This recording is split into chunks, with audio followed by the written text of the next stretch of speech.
குழந்தைகளே, இன்று நாமெல்லாம் ஒரு அழகான அமைதியான காட்டுக்குள் பயணம் செய்யப் போகிறோம். அந்த காடு சாதாரண காடு அல்ல. அங்கு உயரமாக நிற்கும் மரங்கள், பூமியை மெதுவாக தொட்டுக் கொண்டிருக்கும் புல்கள், மெல்ல வீசும் காற்று, பறவைகள் பாடும் இனிய இசை எல்லாம் சேர்ந்து ஒரு மந்திர உலகம் போல இருந்தது. அந்த காட்டில் ஒரு சிறிய முயல் வாழ்ந்தது.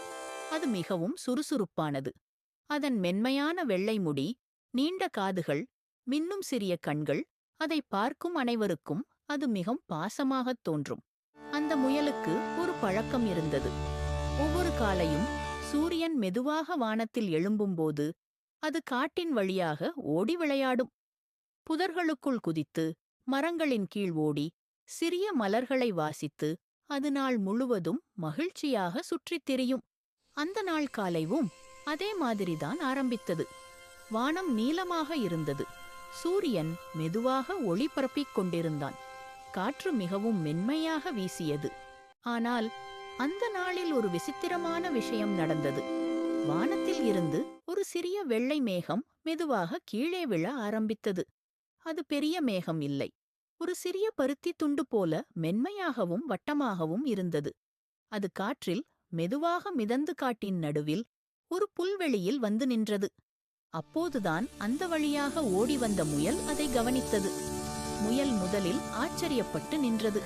ஏனெனில் மேகம் என்றால் வானத்தில்தான் இருக்கும். ஆனால் இங்கே ஒரு மேகம் பூமியில் இருந்தது. அந்த சிறிய மேகம் மிக மென்மையாக இருந்தது. அதன் சுற்றிலும் சிறிய வெள்ளை ஒளி துகள்கள் மின்னிக் கொண்டிருந்தன. முயல் மெதுவாக அதற்கருகே சென்றது. அது பயப்படவில்லை. ஆனால் அது மிகவும் ஆர்வமாக இருந்தது. அந்த மேகத்தை மெதுவாக அது தனது காலால் தொட்டது. அந்த நேரத்தில் ஒரு சிறிய அதிசயம் நடந்தது. மேகத்திலிருந்து சிறிய நீர்த்துளிகள் மெல்ல விழ ஆரம்பித்தன. அவை மழைத்துளிகள் போல இருந்தன. முயல் இன்னும் ஆச்சரியப்பட்டு பார்த்தது. இந்த மேகம் சாதாரண மேகம் இல்லை. இது ஒரு மாய மேகம். இந்த சிறிய மேகத்திற்கு ஒரு விசேஷமான சக்தி இருந்தது. அது எங்கு சென்றாலும் அங்கே மழையை உருவாக்க முடியும். அந்த நேரத்தில் முயல் வானத்தை நோக்கி பார்த்தது. அங்கு இன்னும் பல மேகங்கள் இருந்தன. ஆனால் இந்த சிறிய மேகம் மட்டும் தவறி கீழே விழுந்திருந்தது. முயல் ஒரு விஷயத்தை உணர ஆரம்பித்தது. இந்த மேகம் இங்கே இருக்கக்கூடாது. இது வானத்தில் இருக்க வேண்டும். அப்போதுதான் காட்டில் ஒரு பெரிய பிரச்சனை இருப்பதை அது மெதுவாக கவனித்தது.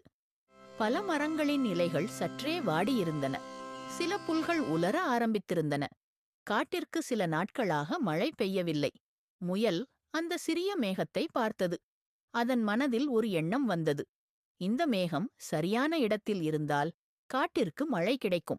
அந்த மழை மரங்களுக்கும் புல்களுக்கும் மலர்களுக்கும் மீண்டும் உயிர் கொடுக்கும். ஆனால் இந்த சிறிய மேகம் தனியாக வானத்திற்கு திரும்ப முடியாது. அதற்கு யாரோ ஒருவர் உதவ வேண்டும். முயல் ஒரு முக்கியமான முடிவை எடுத்தது. இந்த மேகத்தை சரியான இடத்திற்கு கொண்டு செல்ல வேண்டும். அது ஒரு பெரிய வேலை. ஆனால் முயல் பயப்படவில்லை. அது ரொம்ப பொறுப்பாக இந்த பணியை செய்ய முடிவு செய்தது. அது மெதுவாக அந்த மேகத்தை முன்னாடி தள்ள ஆரம்பித்தது. மேகம் ரொம்ப லேசாக இருந்தது. காற்று அதை மெதுவாக முன்னால் நகர்த்த உதவியது. முயல் காட்டின் வழியாக அந்த மேகத்துடன் பயணம் ஆரம்பித்தது. அந்த பயணம் சுலபமாக இல்லை. சில இடங்களில் பெரிய கற்கள் இருந்தன. சில இடங்களில் அடர்ந்த புதர்கள் இருந்தன. சில நேரங்களில் காற்று திசை மாறி மேகத்தை வேறு திசைக்கு தள்ளியது. ஆனால் முயல் மீண்டும் மீண்டும் முயற்சி செய்தது. அது சோர்வாக இருந்தாலும் அது நிற்கவில்லை. ஏனெனில் அது ஒரு முக்கியமான விஷயத்தை புரிந்து கொண்டது. இந்த மேகம் சரியான இடத்திற்கு சென்றால் பல உயிர்கள் மகிழ்ச்சியாக இருக்கும். மெதுவாக மெதுவாக அவர்கள் காட்டின் உயரமான பகுதியை அடைந்தனர். அங்கு ஒரு பெரிய மலை இருந்தது. அந்த மலை காட்டின் மிக உயரமான இடம். அங்கு சென்றால் காற்று மிகவும் வலிமையாக இருக்கும். முயல் அந்த மலைக்குச் சென்றது. மேகம் அதன் பின்னால் மெதுவாக வந்தது. முயல் அதை மலை உச்சிக்கு கொண்டு சென்றது. அந்த நேரத்தில் ஒரு பெரிய காற்று வீசியது. அந்த காற்று மேகத்தை மெதுவாக மேலே தூக்க ஆரம்பித்தது. மேகம் மெல்ல மெல்ல வானத்திற்கு உயர்ந்தது. முயல் அதை கீழே இருந்து பார்த்துக் கொண்டிருந்தது. அந்த சிறிய மேகம் மீண்டும் வானத்தில் மற்ற மேகங்களுடன் சேர ஆரம்பித்தது. அப்போது மற்றொரு அதிசயம் நடந்தது. அந்த மேகம் மெதுவாக பெரிதாக ஆரம்பித்தது. அது மற்ற மேகங்களுடன் கலந்து ஒரு பெரிய மழை மேகமாக மாறியது. சில நிமிடங்களில் வானம் சற்றே இருண்டது. பின்னர் மெதுவாக மழை ஆரம்பித்தது.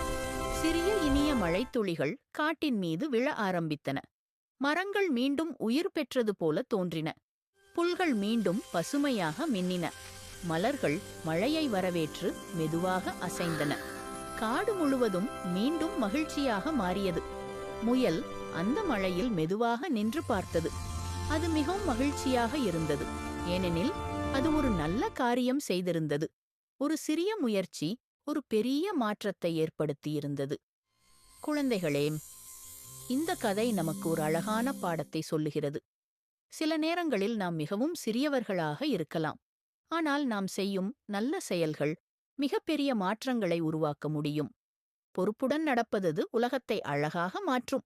ஒரு சிறிய முயல் ஒரு சிறிய மேகத்தை உதவியது. ஆனால் அதன் மூலம் முழு காடும் மகிழ்ச்சியாகியது. அந்த அமைதியான காட்சியில் ஒரு சிறிய முயல் மழைத்துளிகளுடன் விளையாடிக் கொண்டிருந்தது. அதன் மனதில் ஒரு சிறிய மகிழ்ச்சி மட்டும் இருந்தது. அது செய்த நல்ல செயலின் அழகான மகிழ்ச்சி. பாடம்: பொறுப்புடன் நடப்பது உலகத்தை நல்லதாக்கும்.